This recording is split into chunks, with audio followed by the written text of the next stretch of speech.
Hi, I'm Sharaad Kuttan and welcome to Let's Talk, the show that brings you the most important conversations in arts, culture and in ideas. Today we're going to be talking to two individuals who are recipients of awards coming out of the Boh Cameronian Awards that ended recently.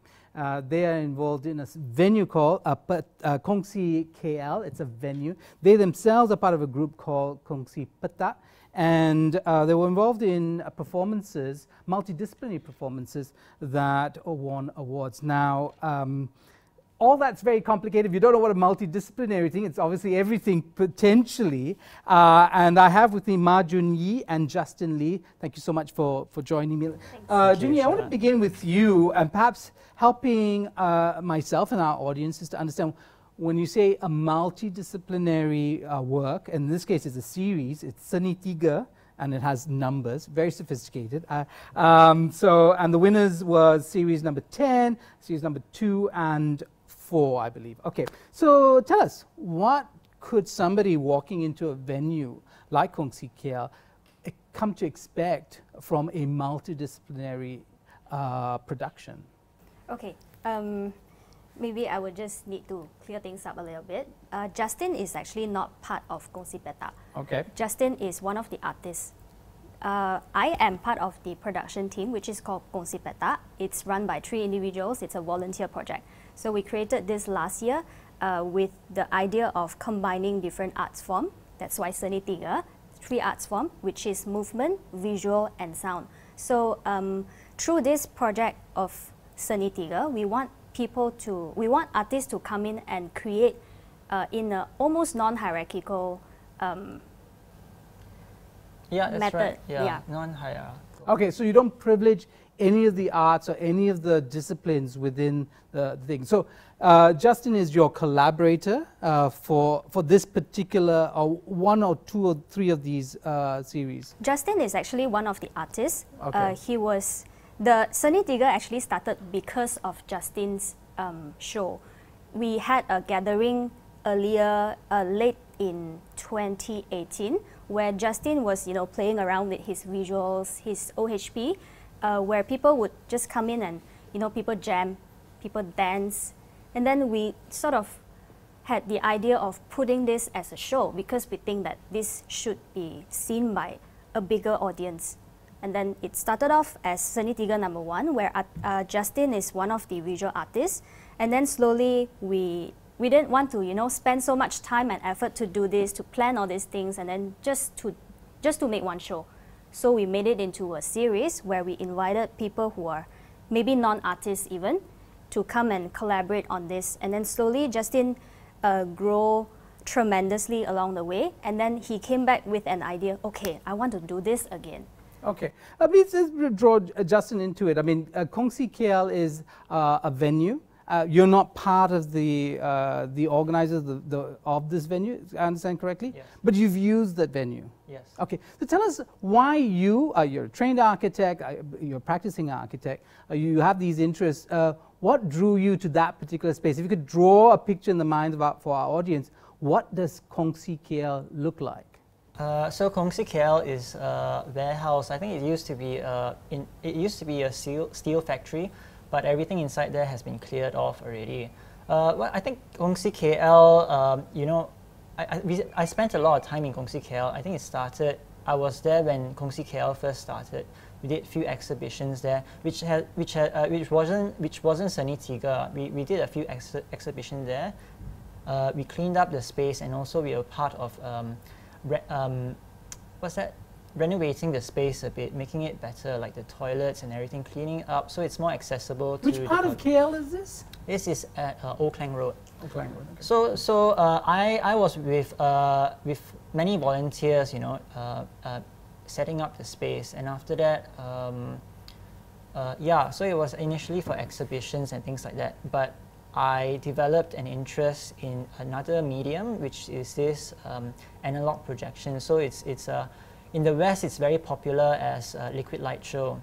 So I was experimenting it by myself at my own interest, and I use sometimes I come to KongsiKL quite casually because we're all friends, and after that I did a few experiments over there, just projecting something at the wall by myself, but because there are many artists over there, they just came in and probably they started to play music, started to dance a bit. So that's where the artists want to do. I want to ask you about this. It's very interesting when we talk about venues, and now in the current public health crisis that we have with COVID-19, there's all concern about the more intimate venues, the spaces there which are enclosed, they're air conditioned, and you're in close proximity. It's a wonderful feeling to be in an intimate theatrical or art space, right? But what I'm gathering from just your description, Justin, is a much bigger space. I mean, these are huge volumes. I mean, and industrial spaces, especially in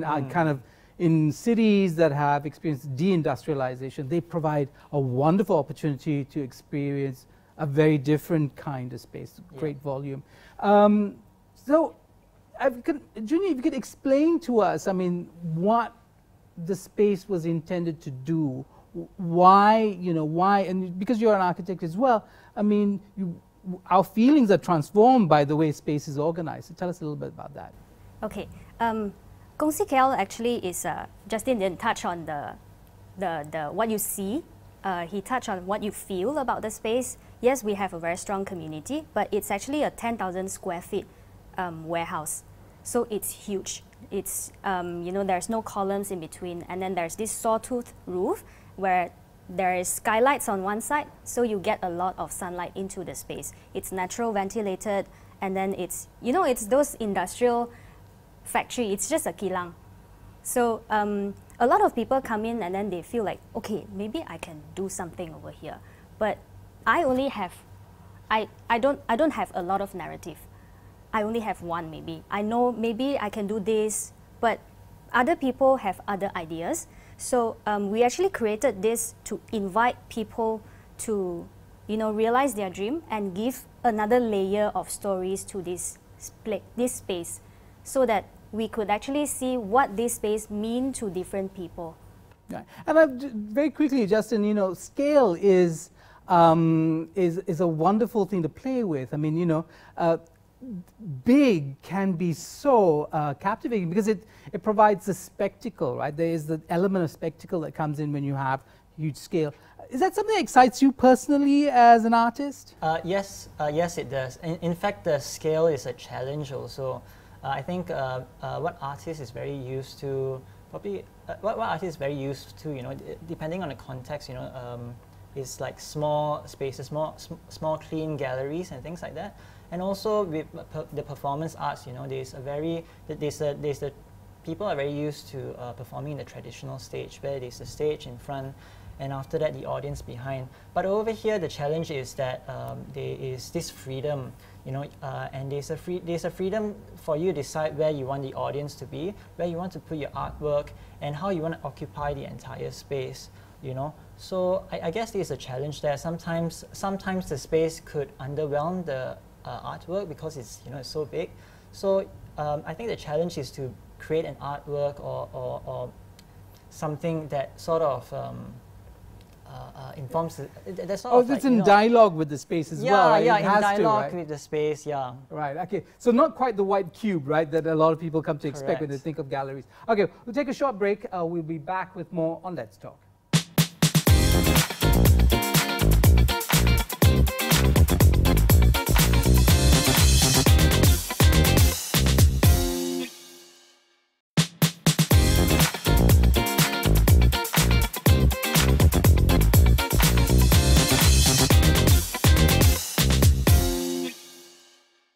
Welcome back to Let's Talk. I'm Sharaad Kuttan. With me, Justin Lee and Mah Jun Yi. They're both artists involved in multiple productions out at Kongsi KL, which is a venue. Jun Yi is a member of organizing team, facilitators they call themselves. They are Kongsi Petak. And they bring together artists, Justin being one of their collaborators or artists, involved in a production, part of the Seni Tiga series called Impermanence, and won an award at the recently concluded Boh Cameronian Awards. So, okay, let's start with Impermanence, since it won an award. Jun Yi, could you help us understand how that production started? What is it that you were thinking about in order to create Impermanence? Okay, we didn't, how we bring artists together is we start by doing an open call, where if you're interested, you sign up, because it's a volunteer project, we can't pay artists. So we usually bring people together and then we see whether they can work with each other or not by studying their biography. But Impermanence is a little bit different because it's a show put together by people who are very familiar with Kongsi KL. It's already a community before that, and then Justin came with an idea to say, I want to do this. I want to bring rain into the warehouse. It's just an idea as simple as this. And then we try to pull people in. We start with friends, and then the production team came in and say, okay, maybe you need this, maybe you need that. And then also Justin, he wrote the proposal and then applied for grants. So it's a process of making a dream come true, but it started with Justin's vision. Okay, Justin's vision, bring rain into the space. We talked about space at a scale. You won a best set design for the work in Impermanence. I do want to ask you, many stage designers have brought rain into, or used rain or falling water as a kind of curtain, or create an indoor, I don't know, rainbow. I mean, we've had many iterations. Installation artists have used water in this kind of way. What was it that you wanted to do different from what we see happening internationally, and what is it that you actually produce? So I had this image of a torrential downpour, lots of broken pipes on the ceilings, right, sort of pouring down on people. What exactly was it that Impermanence did? How would you describe it? When you did the pitch, what was it that you were saying exactly? Okay, so we were saying that I think it came from my own experience and my own interest in the impermanence of nature. And also I was interested in geology a lot also, and how nature, how the universe sort of changes over time, over like a geological scale, geological time scale. And you know, the erosion of mountains and things like that, you know, it happens by wind, by rain, by water carrying the what's that, residue all the way from the mountains into the ocean. So that's the narrative, part of the narrative of impermanence. And that's why we brought rain in also. I think it started with rain because, you know, you mentioned about a lot of rain in other countries, in other productions, but I don't see, I think personally, because it was my first piece, I didn't have that many precedents, except for maybe Olafur Eliasson's work. But I think at that time was, you know, I was thinking of how we can do something ambitious in this space. You know, how we can abuse this space where, in a way, you can't usually do that in other stages. You know, like other stages, it will be a bit more difficult. But because KongsiKL is a bit more durable, you know, you can put rain in, you can put fire in, which is also what we did. And I think it started from there. It's just the ambition first, and after that, then we built that narrative around it. Jun Yi, I mean, help us picture this. When somebody walks into the space, I mean, are they just soaked in rain? Are they encircled by rain? How is it that the audience experiences precisely the feeling of impermanence that water as rain might conjure in their minds? Okay, every time when we have a Seni Tiga show, people come in and then they start to think which one is the best seat, because we don't have an elevated stage. So they're trying their best to figure out where is the best spot for them to sit. So Impermanence, we have a 18 tons rock installation inside. It's a massive installation. And then Justin had an idea of putting the audience in between of the rocks, so you're actually part of the landscape. And then you go in, and then halfway through the show, there's this rain coming in from behind and in front of you. So people start to do this. So you're surrounded, actually. Yeah, you're surrounded by it, but you're not inside. in a way that's still comfortable. We did thought about, you know, maybe Making the it audience right. has to come in with an umbrella, but after a while, you know, I don't know. maybe not. Yeah, maybe Okay, not. but yeah, you know, it's discomfort is very important as well in Correct. art, right? I mean, you don't want everybody sitting back. It's not an experience like, say, Yes. television might be, where you sit and you can become a couch potato. Art is supposed to activate something in you, right? I Yes. mean, so so the narrative, I mean, the things that you spoke about, Yes. geological time, the landscape and the erosion. Yes. Now, is that spoken or just something that you're supposed to feel? I guess it's expressed. I'm not sure if everyone gets it, but it was in.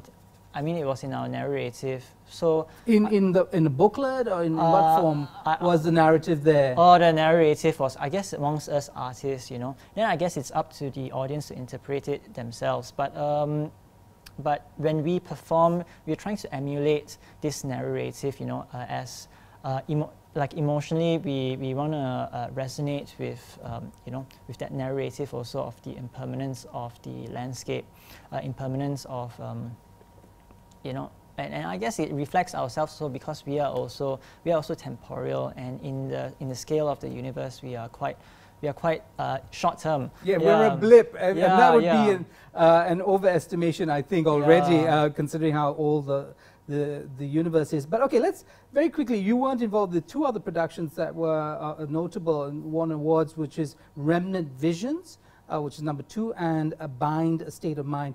Jun, could you help us understand what those two productions looked like? Okay, 3 of these shows are categorized as a dance show in Boh Cameronian Arts Award. Are you happy with that categorization? Not at all. It's okay. You can say you're free to say you can speak your mind on this show. We actually submitted a few more, where one of the production got disqualified because we submitted it as a theatre production, but the judges came and watched the show, and then they feel as if it's more like a dance show and not a theatre show. But to us, well, how do you draw the line? Just because I'm not speaking doesn't mean that it's a dance production. So there's not enough of discussion locally, at least, to talk about how do you categorize shows into all this. Yeah, actually, category is very interesting because, yeah, we know theatre, you know, a lot of silences, you know, don't necessarily take the dramatic quality. And as you say, the question of whether a multidisciplinary production can fit easily into any of these categories. So that's why, you know, and I was previously a judge with Boh Cameronian as well.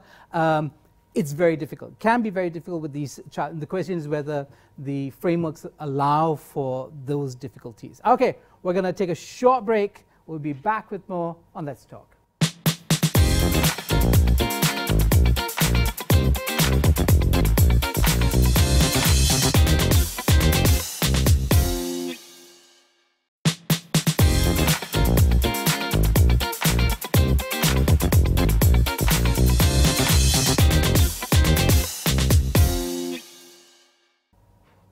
Welcome back to Let's Talk. I'm Sharaad Kuttan. With me, Mah Jun Yi and Justin Lee.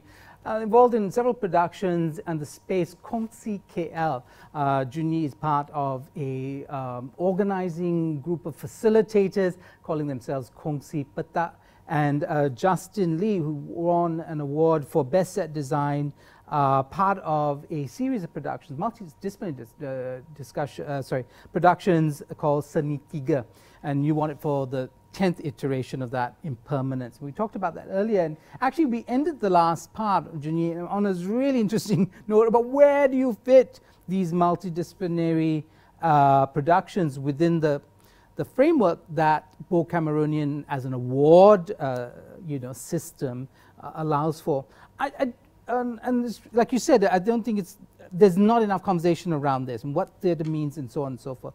But because we live in the time of COVID, and there's a lot of concern about different venues, shopping malls, hairdressers, you know, now everybody's going to be thinking about space in much more concrete terms because of the logic of the virus. The logic of the virus is imposing a kind of redefinition of ourselves in relation to space. I wonder if the productions that you have, Impermanence, Remnant Visions, A Bind, A State of Mind, could they have been and can they be staged today? Could, given the strictures on social distancing, on airflow, so on and so on and so forth, could they be done today? I think for remnant and impermanence, it's still possible if we control the number of audience, because KongsiKL is huge. It's 10,000 square feet. We can easily fit in, maybe 50 even, with the proper distancing for impermanence and remnant. Maybe not so much for bind, because bind is a show where you are supposed to follow the artist around different stations or stages. So it's still possible if we want to do it now. It's just that what is the story that you're going to tell, and then everything would just fall into place, I believe. Justin, I've had a lot of discussions with friends who are in the arts and so on and so forth, and many of us think of the current situation as kind of handicapping the arts, right? There's imposing strictures that are in fact going to stop production. You're an architect, you design space. Do you think there's a way to think ourselves through this issue of social distancing and turn it into some sort of creative impulse? Were you here during the last art jamming? Yes, I was here during the art jamming. And what is the art jamming? Can you explain? I guess we were... It's an experiment to see whether we can create in such a condition and to have live audience to watch a show. So it's an experiment from the KongsiKL side, but for an artist, you were there jamming. Yeah, we were jamming also. I think with KongsiKL, because the space is large enough, it's a typology that the scale is a lot bigger, and it gives opportunity for people to social distance while witnessing a show also. So we were, for this art jam, I think there were just few of us artists, we were just jamming, and we were just, I was projecting something in front, and there were musicians playing music also. So you don't have to be tied together. There are no chairs or things like that to sort of define where you have to sit. But this one is free, and we just tell everyone. I think it's a matter of like informing people. You have to social distance, and after that, it's possible to do a performance social distance, and there's no aircon in KongsiKL also. So natural airflow. I mean, but my question, Jun Yi, is, do you take this as a challenge? I mean, is it interesting as a limitation? Because art always works within limitation. The proscenium art, theatre places limits on the experience of the audience. There are sight lines, there are all kinds of things that stop people from, it's not a free-flowing situation anyway, right? Yeah. So is this yet another constraint that could be enabling of some sort of creative response? That's my question. I guess that's for sure, because artists is always looking for all this, and they're very, very sensitive to all these changes and limitations. So we do have some tapes on the floor to indicate the distance between you and others. We tell you we care about this, and then you're supposed to take your responsibility to, find that distance. But you as an artist, if you think this social distancing is stupid as an idea, you can still express, right? If you think you care about this, I don't have to get so close to you to connect with you. I can actually connect with you like this. I can tell you things by moving around, or even by, shining some lights on you. So I think it's just it's an opportunity. Yeah. It's a new narrative. I think also artists, there's the opportunity to, as an artist, to make use of the COVID situation as an artistic experience also. So maybe social distancing can be incorporated as part of the artwork also, in some ways as an experience. Right. Yeah, and not just as a kind of a physical thing that you have to do in formal terms, but also maybe philosophically. Okay, we're coming to the end of the show. Very quickly, Jun Yi, tell us about how do we access, this every fourth Saturday structure that you had, scheduling for the year 2019, which is where these performances were had, and for which you, Justin, received an award. Will that continue now? What's Are you guys on hiatus? What's the status of Kongsi KL? Okay, for Seni Tiga 2020, we actually have 8 shows planned for the whole year. We're collaborating with Rex KL, so it's like 2 shows back to back. The first weekend and the second weekend, one at Kongsi KL and one at Rex KL. It happened once in 3 months. So 8 shows this year and 2 other shows in 2021. That was the original plan. But right now, because of COVID, we were so close to completing the first Seni Tiga 2020 series, but we couldn't finish that. We couldn't stage that. Right now, it's being suspended. So we don't know yet. We need to talk to the artists because of their schedules also. Yeah, I mean, I'm wondering, because people can go to shopping malls, surely they can go to an art space at this point in time if all the necessary precautions are put in place. Justin, for you, very quickly, what are your plans for the year in terms of artistic work? Are you only ever collaborating with Jun Yi? I understand you have a group yourself, Lunar Macula? Yeah, Lunar Macula, which we also won an award for multimedia. So Lunar Macula, we do analog projections with the OHP, and what we do also is sometimes we do backdrops for musical artists. So we hope to do a bit more of that, and just creating this very psychedelic backdrop for them. So it's more casual. It's not as ambitious as Seni Tiga 10. So yeah, taking a step back. So for this year at the moment, it's probably just. But we're actually quite laid back because we don't survive solely on artistic projects. So we are not, during the MCO, we're not the first group of people to feel the need to respond to this. Like, okay, I need to release a video now. I need to do live streaming to do that. We don't have to, because we tried posting some of our previous shows as videos. We feel that nobody is interested in that kind of stuff, even though it's properly documented, because nobody has the patience to do this anymore. Like, you're in front of the computer 8 hours a day, and then right now your entertainment also comes from the same source. And how are you going to spend another hour sitting in front of the computer to try to, immerse yourself into that? It's just impossible. We're taking our time now to think about a better response to the whole situation. Wonderful. Thank you so much. Let's have you back again when you finally come out with something, and we can talk more about, there seems a real conceptual element in the work that you do, and that's very exciting for the scene. We have a very small scene in Malaysia, but it's also very diverse. Very good to have you guys on.